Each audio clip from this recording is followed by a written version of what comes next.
Okay, well, look who's here, the former CEO of Home Depot and Chrysler Automotive. He's Bob Nardelli. Okay, it's good to see you, Bob. Okay, let's take this on. President Biden in Wisconsin today touting a $3 billion Microsoft artificial data center.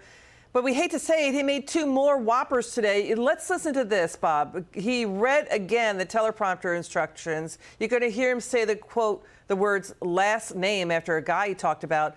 Then he wildly claimed he met with all the architects of AI. Listen to this. My theology professor at the Catholic school I went to was a guy named Riley, last name, and he had been drafted by the Green Bay Packers. Today, it's another example of the private sector optimism. Microsoft, as the president already pointed out, is investing $3.3 billion to build a new data center here in Racine. That's going to help operate one of the most powerful artificial intelligence systems in the world, and I've gone around the world, literally, not figuratively, meeting with the leading architects of AI. Really? Really? And he traveled 20,000 miles with Xi Jinping? What's your reaction? Well, look, we know that I've never seen an administration with so many missteps and debacles. Let's face it, he spent $7 trillion to pander to his supporters and big donors. And then he's handing that money out to try to, solicit voters going forward. AI will dwarf all of the actions that he's tried to support through EV. Microsoft said they'll spend $1 trillion on AI. I think you'll see AI accepted because it will provide productivity. It will offset some of the labor increases that we've seen. So I do agree AI will be powerful.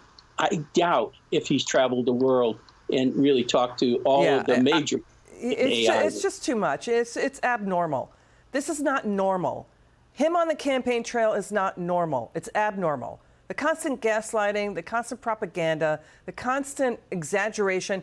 Political poll, Bob, 2/3 of voters say they see no benefits to Biden's massive spending on climate and infrastructure, spending taxpayer money. He's running ads in 7 battleground states to boost that. They don't pay attention to it at all. Won't all of this spending just ignite more inflation and tax hikes to pay for it? Because, Bob, Tax Foundation already estimates, Biden wants to wipe out the Trump tax cuts if he gets reelected next year. That's going to raise taxes by about $3.8 trillion. We're going to each pay an average $2,900 more. California and San Francisco, they're going to pay more than $16,000 more. Yeah, I think the Political article was kind.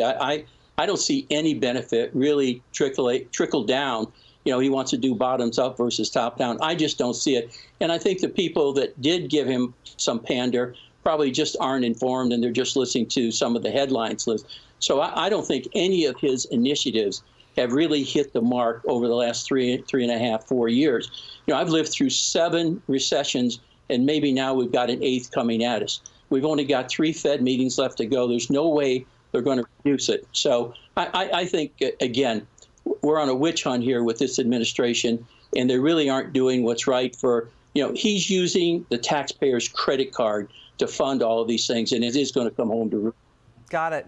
Bob, you're terrific. Thank you so much for joining us. We hope to see you again soon.